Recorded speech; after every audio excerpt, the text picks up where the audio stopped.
디모데전서 1장 8절에서 11절 신약 337면입니다. 우리 한 절씩 교독하겠습니다. 그러나 율법은 사람이 그것을 적법하게만 쓰면 선한 것임을 우리는 아노라.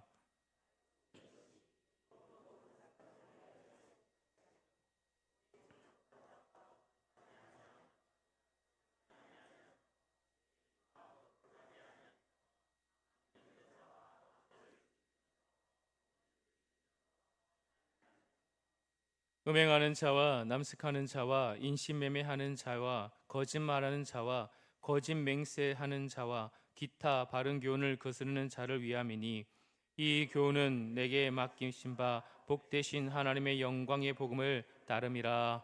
아멘. 할렐루야. 복된 수예배 나오신 모든 분들을 주의 이름으로 축복합니다. 우리 인사할까요? 사랑을 축복합니다. 참 잘 나오셨습니다.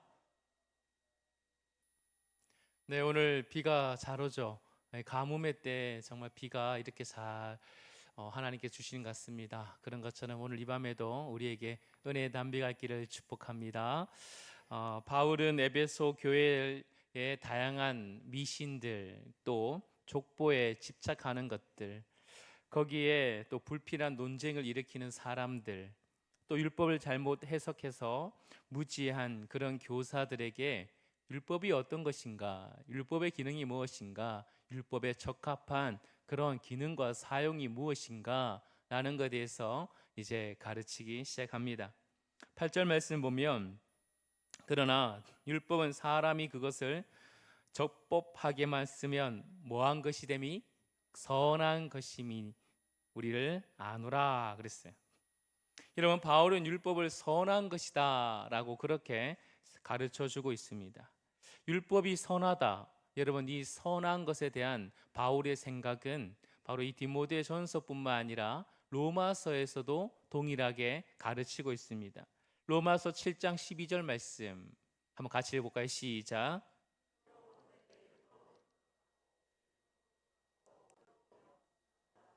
아멘. 여러분, 율법이 선하다라고, 거룩하고 의롭고 선하다라고 가르쳐 주고 있어요. 왜 율법이 선할까? 그것은 율법을 기록하신 분이 누구시죠?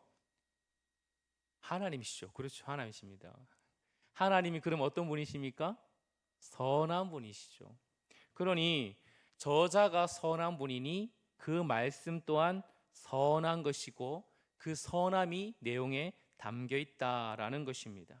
그러니 율법은 선하다라는 상태만 말하는 것이 아니고 이 선하기 때문에 율법의 교훈을 제대로 잘 따른다면 하나님의 뜻을 알고 지극히 선한 것이 무엇인가를 분간할 수 있는 그런 은혜가 있다라고 알려주는 것입니다. 반대로 율법을 바르게 해석하지 못하면 그 율법을 오해하고 오용하게 되는 법이다라는 것이죠. 오늘 바울은 디모데에게 이것을 우리가 어떻게 해요? 우리는 안다라고 그렇게 소개하고 있습니다. 이미 디모데가 알고 있어요, 모르고 있어요? 아는 것이죠. 이미 디모데도 하나님이 선하신 하나님이 주신 그 율법은 선한 것이다. 적법하게 사용하면 참 선한 것이다 라는 것을 알고 있는 것입니다. 그런데도 왜 아는 것을 다시 한번 또 얘기할까요? 아는 것을 통해서 다시 한번 디모데의 그 믿음을 다시 한번 붙들어 주고 또 확신을 주는 것뿐만 아니라 이 디모데 전서가 디모데 개인 한 사람에게뿐만 아니라 그 에베소 교회 공동체들 그들에게도 함께 알고 또 깨달아야 된다라는 것을 알려주기 위해 그렇게 하는 것입니다. 율법을 잘못 해석하면요, 여러분 신자의 인생이 파괴됩니다. 그뿐만 아니라 그리스도 예수의 피로 값주고 산 교회의 정체성이 훼손될 수 있다라는 것입니다. 바울은 율법에 대한 그릇된 해석, 이것 심각성을 누구보다 잘 아는 사람이었습니다. 과거 여러분 사도행전 15장에 보면 예루살렘 교회에서 유대인이 이방인 중에서 예수를 믿고 이제 하나님께 돌아온 자들을 그들을 괴롭히는 문제가 발생했습니다. 유대인은 자신의 우월성과 이방인의 폄하를 바로 율법을 사용해서 그렇게 율법을 종교적 도구로 사용해서 그들을 폄하하고 그리고 그들을 자신의 우월성을 더 가지는 일이 있었다는 것입니다. 특히 예수를 믿는 바리새파, 이 사람들은 이방인들도 할례를 받아야 된다, 모세 율법을 지키라라는 명령을 계속 요구했다는 것입니다. 그래서 예루살렘 교회에 신학적인 이 논쟁이 소란이 일어나게 되었다는 것입니다. 그래서 어떻게 했습니까? 예루살렘에 공의회가 열렸습니다.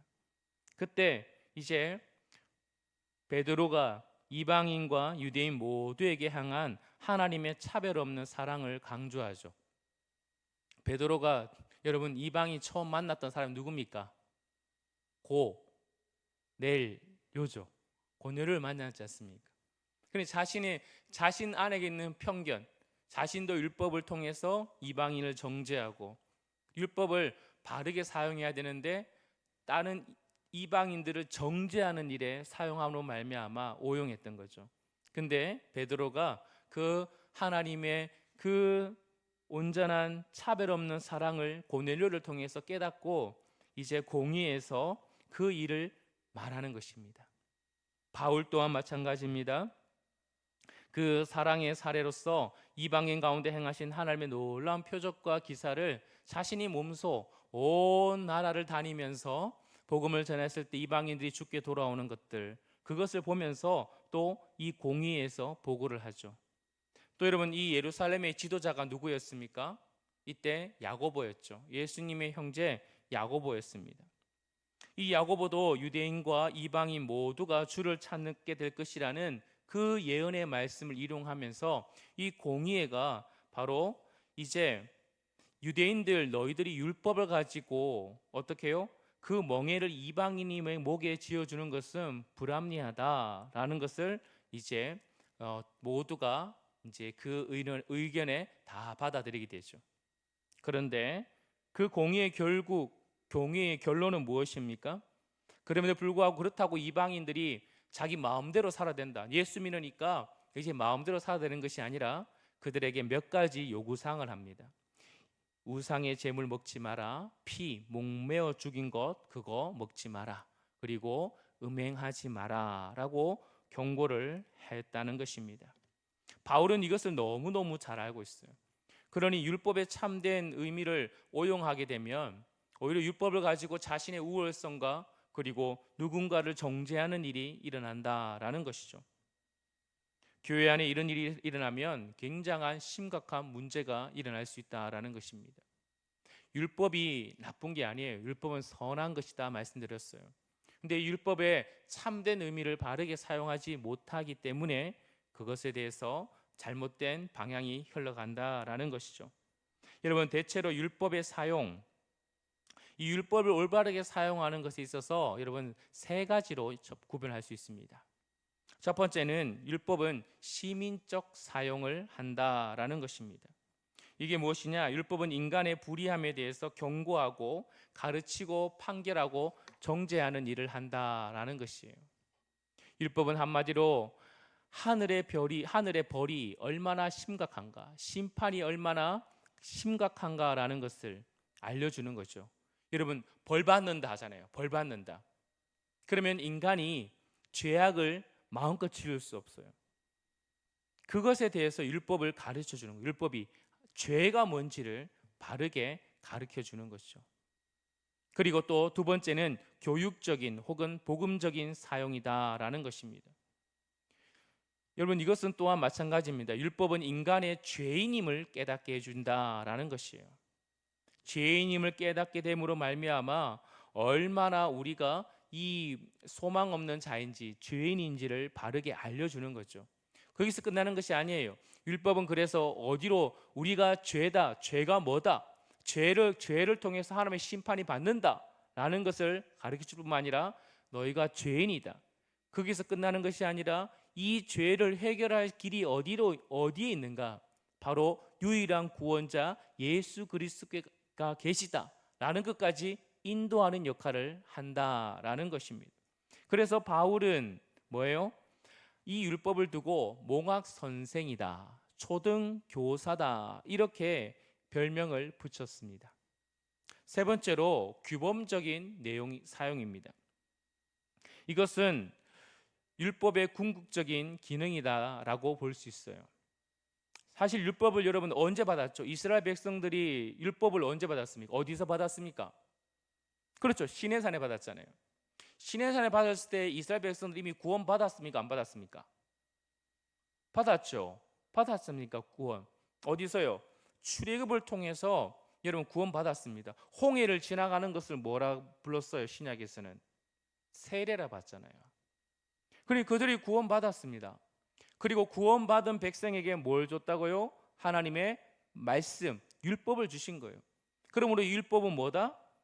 바로 하나님의 백성이, 구원받은 백성이 하나님의 자녀다운 삶을 살아내는 것, 그것에 대해서 지침이다라고 볼 수가 있는 것이죠. 그래서 율법의 첫 번째 시민적이고 또 교육적이고 복음적인 사용은 누구에게 해당되냐면 바로 죄인과 관련된 거예요.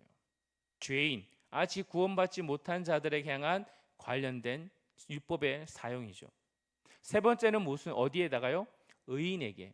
하나님이 구원받은 백성이 끝까지 구원받은 백성다운 삶을 어떻게 살아야 될까라는 것에 대해서 이 율법이 사용될 수 있다라는 것입니다. 그러니 율법은 세상에서도 선한 역할을 하는 것이에요.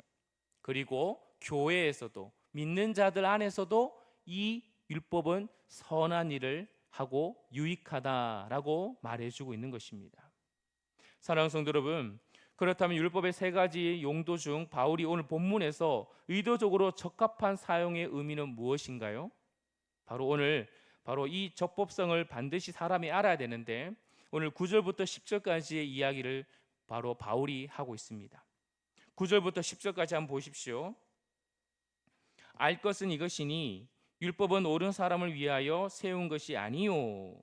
지금 바울은 이 율법을 누구에게 적용시킵니까? 뭐예요? 옳은 사람을 위한 것이 아니다. 이 율법은 바로 첫 번째, 두 번째 사용, 그 기능에 따라서 죄인에게, 불의한 자들에게 지금 적용시키고 있는 내용이라는 것입니다. 자, 계속 보겠습니다. 9절. 오직 불법한 자와 복종하지 아니하는 자와 경건하지 않은 자와 죄인과 거룩하지 아니한 자와 망령된 자, 아버지를 죽인 자와 어머니를 죽인 자와 살인한 자와 자며 음행하는 자, 남색 인신매매, 거짓말, 거짓맹세, 기타 바른 교훈을 거스리는 자를 위함이니라고 가르쳐주고 있는 것이죠. 율법은 뭐라고요?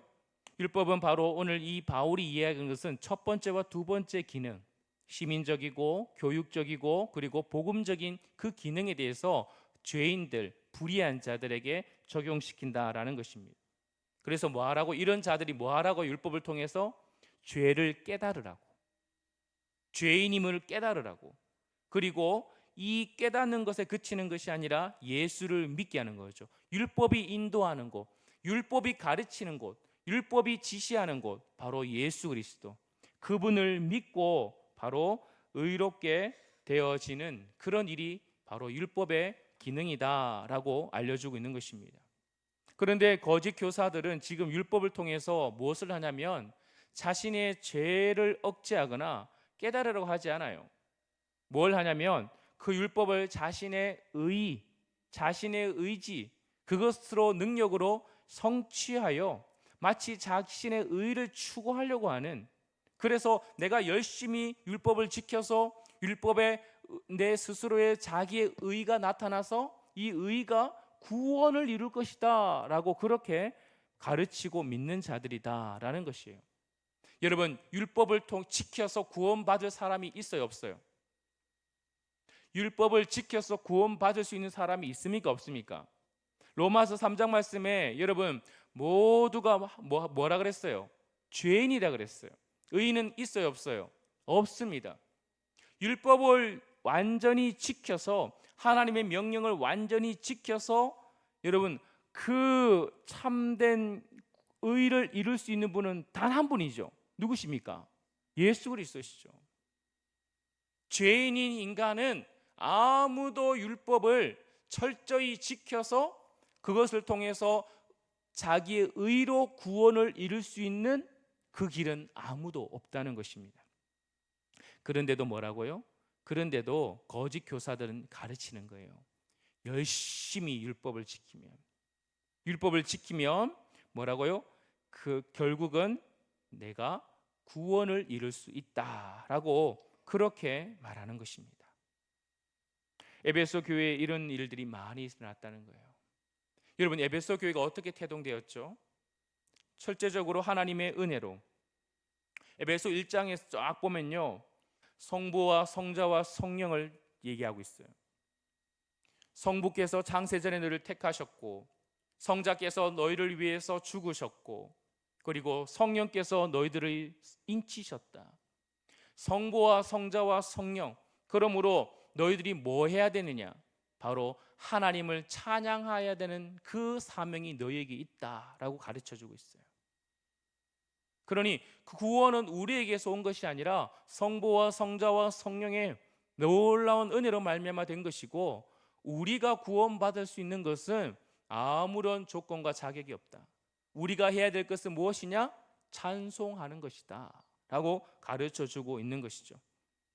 그런데 이 에베소 교회 거짓 교사들은 다르게 가르치는 거예요. 다른 교훈을 가르치는 거예요. 그래서 바울과 디모데는 그런 거짓 교사를 경계하라 라고 가르치고 있는 것입니다. 사랑하는 성도 여러분, 우리도 마찬가지입니다. 구원을 얻을 수 있는 길은 오직 예수 그리스도 한 분밖에 없습니다. 다른 길이 없어요.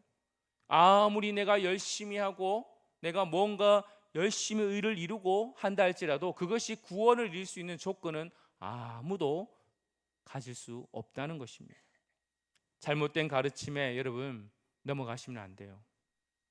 율법은 불의한 사람들이 죄를 깨닫고 예수께로 인도하기 위해서 있는 그 선한 기능을 가지고 있다라는 것입니다. 그런데 사람들은 대체로 자신을 죄인으로 여기지 않으려고 하죠. 자신을 죄인으로 분류하는 것을 굉장히 싫어합니다. 죄인입니다 라고 말하면 굉장히 싫어요. 내가 왜 죄인이냐? 내가 왜 그런 죄인이라고 부르는 것을 너무너무 싫어합니다. 세상에서는 그런 사람들이 만들어 놓은 인위적인 그런 기준들이 다 있어요. 이런저런 기준을 만들어 놓고 이 정도 하면 괜찮아, 이 정도 하면은 죄인이 아니야 라고 나름대로 세상의 기준을 가져놓고 거기에 따라서 죄인이다 아니다 이렇게 판단하는 거예요. 그렇지 않죠? 여러분, 율법은요 불편하지만 율법은 되게 어때요 여러분? 좀 까칠하죠. 좀 엄합니다. 그리고 모든 사람 앞에 분명히 얘기합니다. 모태로 태어난 모든 인생은 다 죄인이다. 기준은 명확합니다. 여기에 불쾌하다, 그 문제가 아닙니다. 여러분, 불쾌하고 내가 죄인이길 거부한다면 율법의 선한 영향력을 가지고 율법이 우리를 깨우쳐주신 목적이 뭐라고요? 우리를 어디로 인도하기 위해서? 예수께로 인도하기 위해서. 그런데 율법이 우리에게 죄인이다 라는 사실을 가르쳐 주는데 이건 선한 거예요. 내가 죄인이라는 사실을 가르쳐 주는 게 선한 거예요. 내가 죄인이라는 사실을 가르쳐 주지 않는 것은 더 나쁜 겁니다. 왜요? 죄인으로 살다가 영원히 지옥으로 떨어지거든요. 근데 율법은 우리에게 우리가 죄인이다 라는 것을 가르쳐 줘요. 근데 그 구원의 길이 있다 가르쳐 줘요. 그게 예수다 라고 말하는 거죠. 그런데 이것을 내가 거부하는 거예요. 그럼 방법이 없어요. 그러면 구원을 얻을 길이 없다는 것이죠. 여러분, 세상의 기준으로 가지고 내가 죄인이니 아니니 하고 말하면 굉장히 나는 어떤 나름대로의 기준 속에서 그냥 만족을 가질 수 있습니다. 그러나 율법은 모든 사람이 죄인이라고 얘기합니다. 불쾌해도 어쩔 수 없어요. 그것을 내가 받아들이고 내가 죄인이다 라는 사실을 깨달으면 그때부터 하나님의 구원의 길을 우리로 쫙 인도해 준다는 것입니다. 사랑하는 성도 여러분, 오늘 어떤 종류의 죄인들에게 율법이 필요한가라는 것을 가르쳐주고 있어요. 여러분 9절부터 10절까지 이야기를 쫙 보면요, 바울은 지금 무엇을 기준으로 지금 설명하고 있냐면 십계명을 가지고 설명하고 있어요. 십계명 1절부터 첫 번째부터 4계명까지, 그리고 5에서 10계명까지 잘 보시면 십계명의 기준을 가지고 지금 이 죄인들의 목록을 열거하고 있습니다. 첫 번째 보십시오. 뭡니까? 어디입니까? 제가 글이 잘 안 보여가지고 죄송합니다. 자, 그렇죠. 불법하는 자, 무법한 자죠. 무법한 자, 율법이 없는 자, 바로 이방인들을 뜻하는 것입니다. 하나님을 마음에 두기 싫어하는 거, 하나님이 없다라고 얘기하는 것이에요. 여러분 십계명을 한번 잘 생각해 보세요. 그 흐름대로 지금 가고 있어요. 여러분 1계명에 여러분 위배되는 것이죠. 여러분 1계명이 뭡니까? 십계명 1계명이 뭐예요? 나 외에는 다른 신을 두지 말라. 그러니까 하나님 계시다 안 계시다? 하나님 한 분밖에 없다. 근데 불법을 행하는 자, 무법하는 자들은 하나님을 어때요? 하나님을 마음에 두기 싫어한다. 하나님이 없다라고 그렇게 말하는 거예요. 이런 사람들에게 율법이 뭐라 얘기하는 것입니까? 율법을 통해서 하나님 계시다라는 거예요. 하나님 계시다. 여러분 두 번째는 어떤 자들입니까? 복종하지 않는 자죠. 순종하지 않는 자들입니다. 하나님의 존재를 알지만, 유대인들을 얘기한 거죠. 하나님의 존재를 알지만 그의 존중하지 아니하고 그의 말씀을 무시하는 자들입니다. 교만한 자들입니다. 불순종의 원인이죠. 그런데 율법은 인간에게 뭘 가르칩니까? 하나님의 명령에 순종하라, 그 앞에 겸손하라 라고 가르치는 거죠. 세 번째는 어떤 자냐면 경건하지 않는 자예요. 경건하지 않는 자, 하나님을 마음에 경외하지 않는 그런 일이 일어나는 것이죠. 또한 여러분 보십시오. 죄악된 자들이다 라고 했어요. 죄인들이죠. 죄인과, 이건 어떤 자들입니까? 죄에 찌든 자예요. 모든 생각과 모든 열정과 모든 의지가 여러분 뭐로 충만한 자들입니까? 죄로 충만한 자. 그런데 율법은 뭐랍니까? 너희들이 완전히 죄에 찌들었다, 죄에 중독됐다 라고 말할 때 율법 뭐라 가르칩니까? 그것을 가르쳐주고 또 뭐라는 겁니까? 그 죄로 중독된 해독제가 있다. 그 해독제가 누구시다? 예수 그리스도시다. 여러분 또 뭡니까? 거룩하지 않는 자들, 이렇게 거룩하지 않는 자들. 이런 자들은 뭐냐면 하나님의 존경심도 없을 뿐만 아니라 세속적인 것에 과하게 집착하는 자들입니다. 하나님의 관계된 것들 의도적으로 멸시하는 자들이에요. 구별되지 않은 그런 세상 속에 살아가는 자들이죠. 그런 자들에게 율법은 뭐랍니까? 하나님이 거룩하니 누구도 거룩하라, 너희도 거룩하라 라고 가르치고 있는 거죠. 또 어떤 자들입니까? 망령된 자입니다. 망령된 자. 망령되다는 말은 문지방의 한계와 그것을 넘어간 자들이에요. 기준이 없어요. 과도해요. 넘쳐나요. 멈추지 않는 것입니다. 망령된 삶을 살아가는 거예요. 하나님의 이름을 어떻게 부르는 거예요? 망령되이 부르는 것입니다. 그런데 율법은 뭐랍니까? 하나님을 목숨 다해 사랑하라 라고 가르치고 있죠. 십계명에도 여호와의 이름을 어떻게 부르라? 망령되이 일컫지 말라 라고 말하는 것이죠. 여러분 계속적으로 5계명으로 넘어갑니다. 십계명에 누구를 죽이는 자, 아버지를 죽이는 자, 어머니를 죽이는 자 얘기하고 있죠. 여러분 십계명은 뭐라 가르칩니까? 그렇죠. 부모를 공경하라 가르치지 않습니까? 이런 자들에게 지금 율법이 선하게 지금 계속적으로 이들에게 죄를 깨우쳐 주고 있는 거예요. 다음 뭐 하는 자입니까? 살인하는 자. 율법에는 살인하지 말라. 여러분 또 그 다음 뭡니까? 음행하는 자. 율법에 뭐랍니까? 간음하지 말라. 남색하는 자 마찬가지죠. 인신매매하는 자 마찬가지입니다. 사람을 어떤 거예요? 사람을 훔치는 거예요. 심지어 훔쳐서 자신의 노예로 삼거나 자신의 이익을 위해서 팔아버리는 그런 일들이 일어나는 거죠. 물건을 대하듯이. 그러면 안 되죠. 율법에도 마찬가지죠. 십계명에도 마찬가지입니다. 속이는 자, 거짓되고 사실을 왜곡시키고 뒤틀리게 만들어서 자신에게 유익하게, 그리고 타인에게 진실을 찾지 못하도록 만드는 일, 거짓 증거하면 안 된다고 가르치고 있어요. 13절도 마찬가지죠. 13번째도 마찬가지죠. 거짓 맹세하는 자.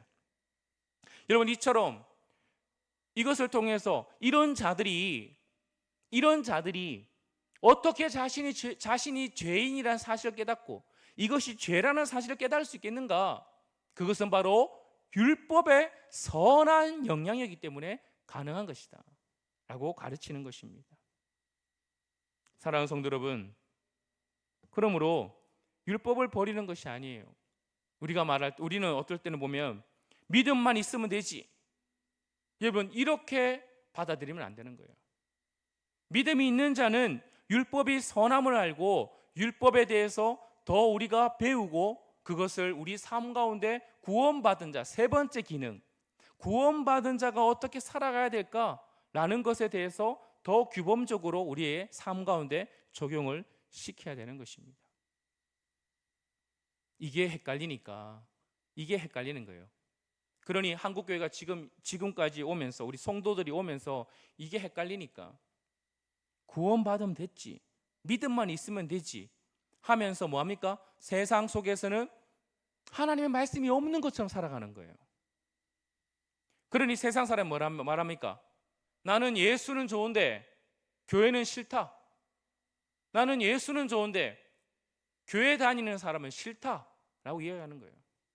그런데 그거를 바르게 모르면서도 나는 구원받았으니까 괜찮아 라고 그렇게 받으며 살아가는 성도가 있다는 것입니다. 아니에요. 그렇게 해서 준 것이 아닙니다. 예수님은 이 땅에 오셔서 율법을 폐하셨습니까? 완성하셨습니까? 완성하러 오셨다라고 말씀하셨어요. 사랑하는 성도 여러분, 11절 말씀 볼까요? 마지막으로 11절입니다. 시작.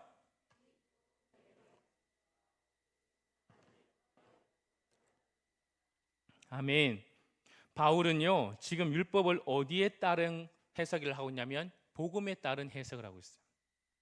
그러니 율법을 바른 복음에 따라 해석을 할 때 이 율법이 얼마나 하나님의 영광스러운 말씀인지 우리가 깨달아야 된다라고 가르쳐주고 있는 것입니다. 예수님은 율법을 폐하러 온 것이 아니라 완성하러 오셨던 것처럼, 예수님은 완전한 율법의 순종의 방식을 취하신 것처럼, 어떻게 해요? 우리 또한 그 예수를 믿는 자로서 율법을 통해 죄를 깨닫는 것, 우리가 끊임없이 말씀을 통해 죄를 깨닫는 것, 그것에 멈추는 것이 아니라 어떻게 해요? 예수님께서 율법을 다 지켜 행하신 것처럼 우리도 하나님 말씀을 지켜 행하는 자로 살아가야 된다라고 가르쳐주고 있는 것입니다. 나는 못해. 어차피 실패할 건데. 여러분, 아니에요. 우리는 실패하기 때문에 안 지키는 것이 아니라 실패함에도 부족함에도 불구하고 하나님 말씀을 지켜내야 되는 하나님의 사람이라는 것입니다. 율법은 하나님의 명령입니다. 율법의 핵심이 뭡니까? 사랑이죠. 십계명의 핵심이 뭡니까? 하나님 사랑, 또 이웃 사랑이죠. 그것을 우리 가운데 책임을 지고 하라는 것입니다. 여러분, 우리는 죄인이었을 때는 못했어요. 죄인일 때는요, 율법을 지킬 수가 없었어요. 지킬 능력도 없습니다. 한계가 많아서 순종할 수 있는 방법도 없었어요. 그런데 어떻게 해서요? 예수 그리스도를 믿음으로 말미암아 우리가 순종하게 되었다는 것입니다. 우리가 하나님의 말씀을 지키고 따르는 것, 즉 이것은 여러분 오해는 하지 마십시오. 율법을 우리가 이제는 지키고 따르는 것을 통해서 구원받기 위해 하는 겁니까? 아닙니다. 여러분, 그러면 우리 율법을 왜 지키는 것이죠? 구원받았기 때문에 하는 것입니다. 여러분, 그러면 강제성 때문에 하는 것입니까? 하나 안 하나 두고 보자 하면서 안 하면 너 심판받을 거야 하는 강제성 때문에 이제 하는 것입니까? 아닙니다. 우리는 뭐예요? 은혜에 감사하기 때문에 하는 것입니다. 그래서 자원하면서 하는 것이죠. 하나님께 영광 올려드릴 수밖에 없기 때문에 자발적인 의지를 가지고 예배하고 그리고 감사하고 찬송하고 싶어서 율법에 순종하는 것입니다. 차원이 다른 거예요. 여러분, 그래서 우리는 어떻게 지킵니까? 십계명을. 십계명은 구약이 있지만 십계명은 어떻게 해요? 지금까지도 우리에게 주신 성도들의 의인들의 규범이죠. 율법의 세 번째 기능이죠. 그래서 뭐합니까? 제1계명을 어떻게 지킵니까? 하나님 마음에 여러분 무시하는 것이 아니라 하나님 없다는 것이 아니라 내 중심의 전부를 하나님께 드리는 거죠. 두 번째는 어떻게 합니까? 2계명은 하나님의 형상을 만들지 말라라는 그 계명을 어떻게 해요? 하나님만, 유일하신 하나님만, 예수 그리스도만 섬기는 거죠. 세 번째는 어떻게 합니까? 망령되이 일컫지 말라라고 했는데 그것을 안 하는 게 끝나는 것이 아니라 우리 어떻게 해요? 더 주님 이름을 거룩히 여기는 것이죠. 네 번째는 어떻게 합니까? 안식일을 기억하여 거룩히 지키라라고 했는데 우리는 그냥 주일을 한번 지켰다라는 것에 끝나는 자들이 아니죠. 우리는 모두 하루하루 매일매일의 삶을 거룩한 주님과 함께 예배드리는 거룩한 날로 지키는 것이죠. 다섯 번째 계명은 뭡니까? 부모를 공경하라라는 정도가 아니죠. 내 부모뿐만 아니라 내 이웃의 부모까지 사랑하고 공경하기까지 가게 되는 것입니다. 여섯 번째도 마찬가지입니다. 타인의 생명을 빼앗지 말라라는 것에 끝나는 것이 아니라 여러분 죽어가는 사람이 있다면 그 생명을 살리기 위해 노력하는 것이죠. 7계명도 마찬가지입니다. 간음하지 않는 정도가 아니라 타인이 간음할 가능성조차도 없애려고 노력하는 것이죠. 여덟 번째, 남의 소유를 훔치도록 하지 않는 것이 끝나는 것이 아니라 가난한 자, 연약한 자를 도와주는 데까지 가게 되는 것입니다. 아홉 번째는 어떻습니까? 타인의 명예를 훼손하는 거짓 증언을 하지 않는 것에 그치는 것이 아니라 범사의 입술로 덕을 세우고 은혜를 끼치는 진리만을 쏟아내기에 노력하는 것입니다. 마지막 10계명, 타인의 것을 탐내는 것이 아니죠. 오히려 타인의 필요를 채워주는 데까지 가는 것입니다. 사랑하는 성도 여러분, 그러므로 바울이 오늘 본 것처럼 율법은 선한 것이고 이 죄인들이 죄를 깨닫게 하게 하는 것이고 그리고 이 죄인들이 깨달음을 통해서 예수로 인도케 하는 것이다. 그뿐만 아니라 구원받은 백성들이 율법을 복음 안에서 해석함으로 말미암아 율법이 요구하는 것에 나는 안 했어라는 것이 끝나는 문제가 아니라 나는 그 은혜로 말미암아 더 주님을 사랑하기 때문에 주님께 감사하기 때문에 율법이 요구하는 그 이상의 참된 율법의 참된 선하신 그 의도, 하나님의 사랑, 이웃의 사랑, 그 사랑에까지 내가 실천하기를 기꺼이 자원하며 나가기를 소망하는 것입니다. 사랑하는 성도 여러분, 말씀을 마무리하겠습니다. 복음 안에서 여러분 하나님 말씀을 해석하기를 축복합니다. 이 말씀대로 내가 안 했다 율법이 하지만 난 이건 안 했으니까 괜찮아 하지 말라는 거 안 했다라는 것에 끝나는 자가 아니라 우리는 뭐예요? 주님을 사랑하기 때문에 더 귀하게 율법의 참된 정신, 그 안에 녹아져 있는 하나님 사랑, 이웃 사랑을 실천하기 위해 우리는 더 애쓰고 노력하는 그 길을 걸어가야 될 줄 믿습니다. 사랑하는 성도 여러분, 오직 복음 안에서 말씀을 해석하십시오. 그것을 해석하지 않으면 교회와 내 정체성이 무너질 수 있습니다. 그래서 더욱더 이 아름다운 복음을 바르게 전파하고 또 그 아름다운 이 율법과 이 말씀을 복음 안에서 잘 해석해 우리가 건강하고 아름다운 교회를 세워가는 그런 우리 모두가 되기를 주의 이름으로 축복합니다. 우리 찬양하면서 기도할까요? 찬송가 285장입니다.